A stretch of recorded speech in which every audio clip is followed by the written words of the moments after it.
Sa ganap na 3:00 ng madaling araw, ang katahimikan ng Novorossiysk, ang pinakaligtas na harbor ng Russian Black Sea Fleet, ay nabasag ng isang tunog. Bawat mandaragat ay natatakot sa collision alarm. Sa mga radar screen, 12 mabilis na contact ang biglang lumitaw. Tumatakbo sila patungo sa bukana ng harbor sa bilis na 50 knots. Ito ay mga Ukrainian Sea Baby surface drones. Bawat isa ay may dalang sapat na pampasabog para hatiin ang isang destroyer sa dalawa. Ang tugon ng Russian ay mabilis at marahas. Ang mga shore-based Panzer Air Defense Systems ay tinutok ang kanilang mga kanyon ng pahalang at nagpaputok. Mula sa mga deck ng mga nakadaong na warships, sumali ang mga 2 M hanggang 3 batteries sa bakbakan. Nagpakawala sila ng mga interceptors sa napakalapit na distansya. Sa loob ng eksaktong 8 minuto, natapos ang lahat. Ang 12 drones ay naging mga nagniningas na labi na lamang at lumubog sa ilalim ng harbor. Nalinis ang radar screen.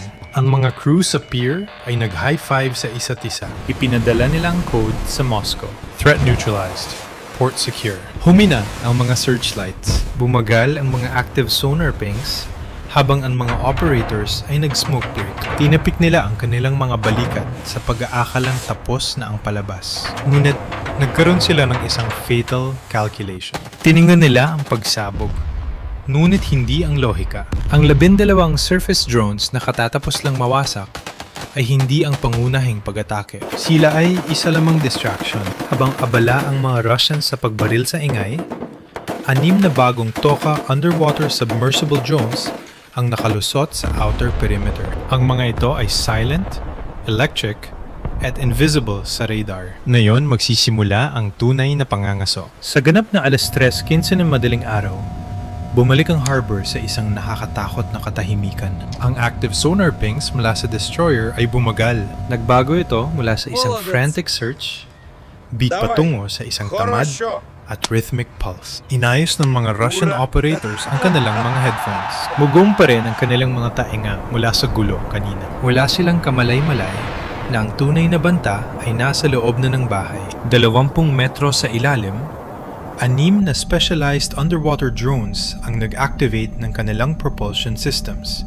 Hindi tulad ng kanilang mga surface cousins, ang mga makinang ito ay hindi umuungal. Sila ay bumubulong. Gamit ang high-torque electric motors, dumadaos-dus sila sa tubig na kasing tahimik ng isang lumulutang na troso. Bawat drone ay may dalang 500-pound high-explosive warhead. Hindi ito ginagabayan ng tao, kundi ng isang onboard AI na tumatakbo sa inertial navigation. Hindi nila kailangan ng GPS. Hindi nila kailangan ng radio signals. Kailangan lang nila ng madadaanan. At ang mga Russians, sa kanilang pagmamadaling sirain ang mga surface decoys, ay hindi sinasadyang nagbigay ng daan. Ang malalalakas na shockwaves mula sa mga naunang pagsabog ay hindi lang pumatay sa mga decoys. Nayanig din nito ang mga mabibigat na anti-torpedo nets ng harbor. Ang steel mesh na idinisenyo para pigilan ang mga submarines ay nagalaw ng sapat para gumawa ng 6 na talampakang puwang malapit sa seabed. Isa itong maliit na bintana. Ngunit para sa 6 na mechanical sharks na ito, isa itong bukas na pinto. Sa ganap na 3:22 ng madaling araw, sa loob ng Harbor Acoustic Room, isang Russian operator ang natigilan habang nakatingin sa passive sonar waterfall display. Nakasagap ang kanyang headphones ng isang faint, low-frequency anomaly. Isa itong mechanical hum na halos hindi marinig sa gitna ng static. Sumigaw siya, "Contact below! Low-speed movement in Sector 4. Hindi nag-atubili ang base defense. Inilunsad nila ang anti-saboteur protocol. Ang mga active sonar array sa pier ay gumana sa maximum power. Binugbog nila ang tubig ng 200 at 35 decibel ng acoustic energy. Isa itong sensory brute force attack para hubarin ang invisibility cloak ng mga makinang Ukrainian. Kasabay nito, ang automated DP-65 grenade launcher system na nakakabit sa pier ay kumilos. Hindi ito sundalo na may baril. Isa itong robotic turret na direktang nakaugnay sa sonar. Kinakalkula nito ang lead angle at nagpapakawala ng 10 round salvo ng RG-55 high explosive grenades. Ang mga maliit na pampasabog ay lumipad sa hangin at bumagsak sa tubig sa isang perpektong killing circle. Lumubog ang mga ito sa lalim na 4 na talampakan at sumabog. Dito na pumasok ang pisika. Dahil ang tubig ay hindi napipipi o incompressible,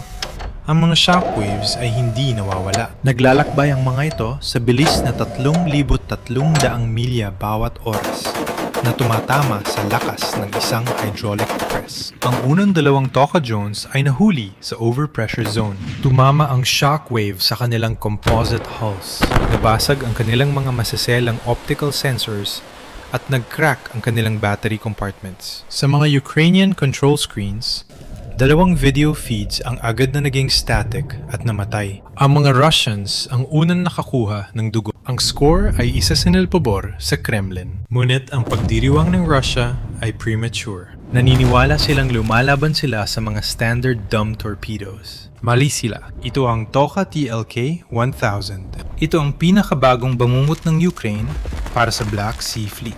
Hindi tulad ng tradisyonal na torpedo na tumatakbo sa tuwid na linya hanggang sa may matamaan. Ang Toka ay isang loitering munition para sa underwater world. Mayroon itong range na 1,200 kilometro at pinapatakbo ng isang silent electric drive.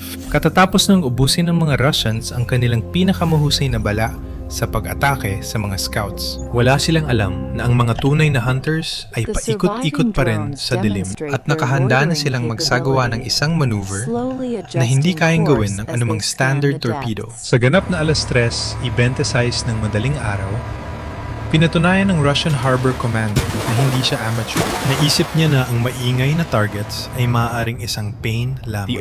Inutusan niya ang Grocon-class anti-saboteur ship na ilabas ang pambato nito, ang Marlin 350 remote-operated vehicle. Ito ay isang maliit na dilaw na submersible na may fiber optic cable. Nilagyan ito ng high-intensity LED floodlights at isang high-resolution camera. Sumisid ito sa madilim na tubig na parang isang mechanical bloodhound. Kasabay nito, isang Raptor patrol boat ang mabilis na nagtungo sa pinaghihinalaang sector. Naglaglag ito ng 2 B-1 heavy depth charges mula sa likuran nito. Kapag sumabog ang mga ito, hindi ito lumilika ng fireball. Lumilika ito ng pressure spike na 1,500 pounds per square inch. Ang tubig ay nagsisilbing parang isang solidong martilyo. Nahuli ng shockwave ang isa sa 4 na natitirang Toka drones. Napakalakas ng tama nito. Naputol ang carbon fiber stabilizer fins ng drone at nag-crack ang selyo ng battery compartment nito. Pumasok ang tubig alat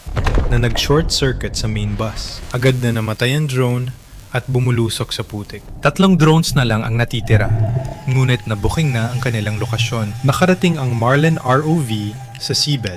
Ang mga ilaw nito ay dumaan sa madilim na tubig na nagbibigay liwanag sa putik na parang flashlight sa isang maalikabok na kisame. Pagkatapos, nakita ito ng operator sa ibabaw. Sa kanyang monitor, ang matalim na itim na silhouette ng isang Toka drone ay dumaan sa harap ng kamera. Ilang talampakan lang ang layo nito mula sa dambuhalang rubber-coated hull ng Kilo submarine. Sumigaw ang operator sa kanyang headset. Visual contact! Object attached to the hull. Ito na ang huling pustahan. Kung magagabayan ng ROV operator ang isang precision depth charge sa spot na yon, sa loob ng 30 segundo, mabibigo ang mission. Kung pasasabugin ng submarine crew ang kanilang emergency ballast tanks, maaari silang lumutang at gamitin ang hull para i-deflect ang blast. Paubos ng mga Ukrainians. Wala na silang stealth at nahaharap na sa isang confirmed kill order. Sa ganap na 3:27 ng madaling araw, ginawa ng operator sa Kyiv ang pinakamahirap na desisyon sa drone warfare. Nag-type siya ng isang command line: Execute Sacrifice Protocol. Ang isa sa 3 natitirang Toka drones ay agad na bumasag sa kanyang stealth profile. Hindi ito tumakas. Direkta itong humarap sa Russian Marlin ROV at sa patrol boat sa itaas nito. Pinaandar nito ang electric motor sa 2,000 RPM. Lumika ito ng isang nakatutuling acoustic signature na tumalo sa lahat ng iba pang ingay sa harbor. Sa Russian surface ship, naniwala ang tactical officer sa pain. Nakakakita siya ng isang high-speed contact na sumusugod sa kanilang posisyon. Nanaig ang panic sa disiplina. Sumigaw siya engagement! At nagpakawala ng pangalawang heavy depth charge sa mismong posisyon ng ROV. Napakalaki ng pagsabog. Ang underwater shockwave ay tinunaw ang sacrificial Ukrainian drone. Dinurog din nito ang $200,000 na Russian ROV na parang lata ng soda at gumawa ng crater sa sahig ng harbor. Ang tubig ay naging isang malabong halo ng putik at bula. Sa susunod na 10 segundo, bawat sonar screen sa Novorosk ay naging puti at bulag. Ang 10 segundong iyon lang ang kailangan ng natitirang 2 Toka drones. Habang nagdiriwang ang mga Russians sa pagkakapatay sa decoy, ang mga tunay na assassin drones, ang Charlie at Delta, ay tahimik na dumaan sa gitna ng putik. Nilapitan nila ang Kilo-class submarine mula sa likuran, papasok sa mga baffles nito. Ito ang cone of silence sa likod ng propeller, kung saan hindi makakakita ang sonar ng sub. Pumailalim sila sa dambuhalang itim na bakal na katawan ng 3,900 tonelada vessel. Tintarget ng drone Charlie ang gitnang bahagi, direkta sa ilalim ng lithium-ion battery compartment. Tinarget naman ng drone Delta ang engineering space malapit sa propeller shaft. Nalinaw din sa wakas ng Russian acoustic officer ang kanyang screen mula sa static. Nakakakita siya ng 2 maliliit na tuldok na sumasama sa hull signature ng submarine. Inabot niya ang alarm button habang nakabuka ang bibig para sumigaw ng "Brace!" Huli na siya ng kalahating segundo. Ang proximity fuses sa 2 drones ay sabay na nag-trigger. 1,000 pounds ng Torch X high explosive ang sumabog sa direktang contact sa pressure hull. Tapos na ang laro ng pusa at daga. Ang bitag ay sumara na. Sa ganap na 3:27 at 1 segundo, ibinigay na ng physics ang hatol nito. Kapag ang 1,000 pounds ng high explosive ay sumabog sa ilalim ng tubig laban sa isang submarine, isang nakakatakot na phenomenon ang nangyayari. Tinatawag itong damping effect. Dahil ang tubig ay 800 beses na mas siksik kaysa sa hangin, tumatanggi itong gumalaw ng mabilis. Nagsisilbi itong parang isang solidong pader na pumupuwersa sa 70% ng explosive energy na dumaan sa path of least resistance. Ang landas na iyon ay ang air-filled steel tube ng Kilo-class submarine. Tumama ang blast wave sa pressure hull sa bilis ng 26,000 piye bawat segundo. Ang HY-80 steel na idinisenyo para makayanan ang matinding lalim ng karagatan ay walang silbi laban sa isang point-blank kinetic hammer na ganito kalakas. Hindi lang ito nag-crack. Ito ay nag-shear o nag-upit. Isang butas na kasing laki ng minivan ang agad na bumaon sa double hull. Ngunit, ang pagsabog ay simula pa lamang. Ang tunay na pagkawasak ay nagmula sa bubble. Ang detonation ay lumikha ng isang dambuhalang superheated gas bubble na mabilis na lumawak at nagtulak sa tubig. Isang split second ang lumipas. Ang pressure ng nakapaligid na tubig ay dinurog ang bubble na ito pabalik sa sarili nito. Ang pag-collapse na ito ay lumikha ng secondary shockwave. Isang water hammer na tumama sa submarine nang mas malakas pa kaysa sa mismong pagsabog. Sa loob ng sasakyang dagat, ang pagkawasak ay ganap. Ang submarine ay naging parang inalog na lata ng soda na kabubukas lang ng tagiliran. Ang biglang pagpasok ng tubig dagat ay may pressure na 400 psi. Tumama ito sa forward battery compartment. Dito na pumasok ang chemistry. Ang Kilo-class ay tumatakbo gamit ang malalaking banks ng lead acid o lithium-ion batteries. Kapag tinamaan ng tubig alat ang mga charged battery terminals, lumilika ito ng agarang short circuit. Naglalabas ito ng libu-libong amps ng kuryente. Ang tubig ay sumasailalim sa mabilis na electrolysis na nahahati sa hydrogen at oxygen gas. Isang explosive mixture na naghihintay na lamang ng kislap at maraming kislap doon. Isang secondary explosion ang sumabog mula sa loob ng submarine. Isang geyser ng puting bula, itim na langis, at battery acid ang pumaitaas ng 50 talampakan sa hangin. Nayanig ang concrete pier na parang may lindol.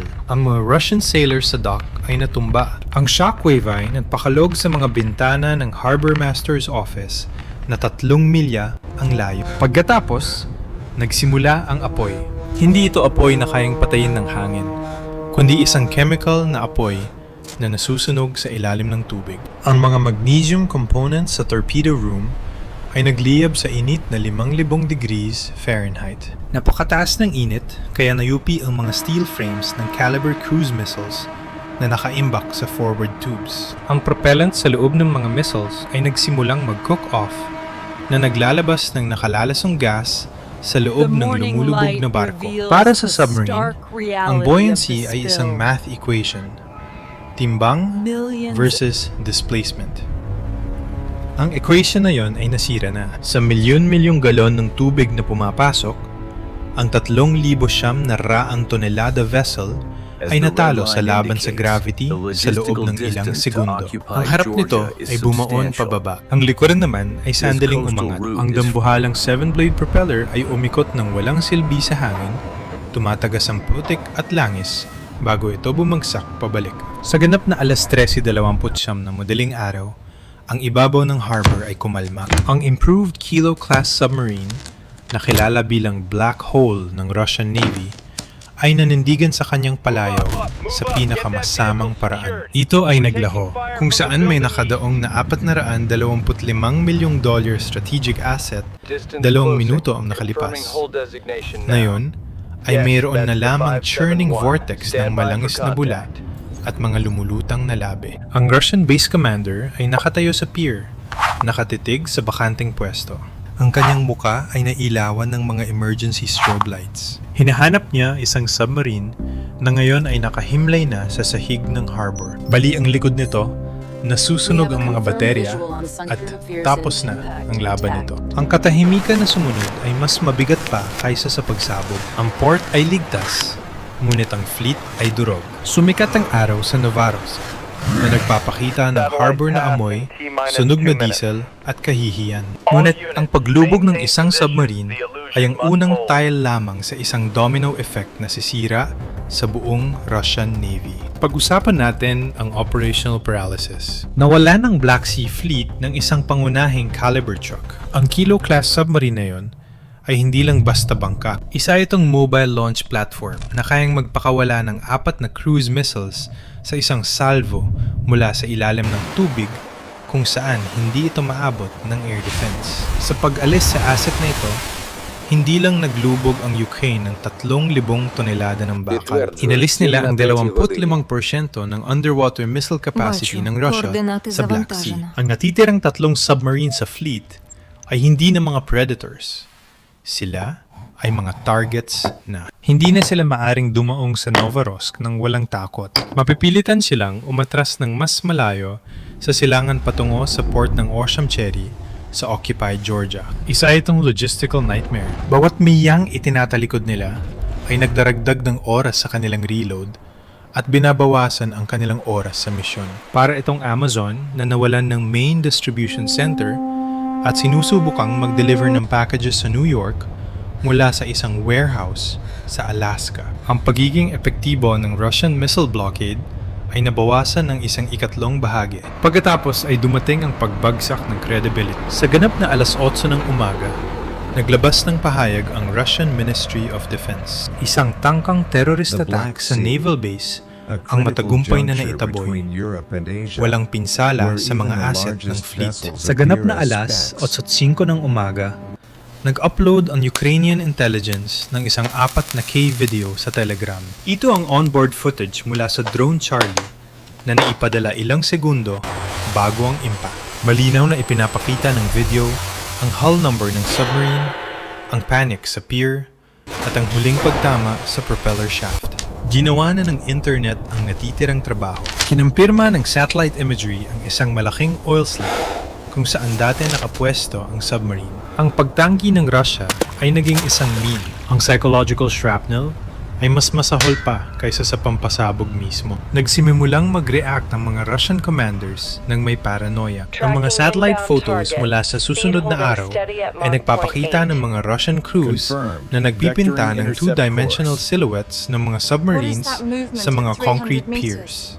Isa itong desperadong hakbang para lokohin ang mga Ukrainian satellites na isiping may mga nakapwestong barko doon. Umaasa silang atakehin ng mga drones ang semento sa halip na ang mga tunay na barko. Ito ang military equivalent ng pagtatago ng gunshot wound gamit ang Band-Aid. Tingnan natin ang huling return on investment para sa gabing ito. Gumastos ang Ukraine ng halos $2 milyong para sa 12 surface decoys at 6 na underwater prototypes. Nawalan naman ng Russia ng isang 425 milyong submarine, 12 mahal na torpedoes, 12 ng depth charges, at ang pinakamahal sa lahat, ang konsepto ng isang safe harbor. Ang aral mula sa Novorossiysk ay malupit. Sa modernong naval warfare, wala ng rear guard. Kung kaya mong lumutang, kaya mo ring lumubog. Pinatunayan ng Ukraine na hindi mo kailangan ng Navy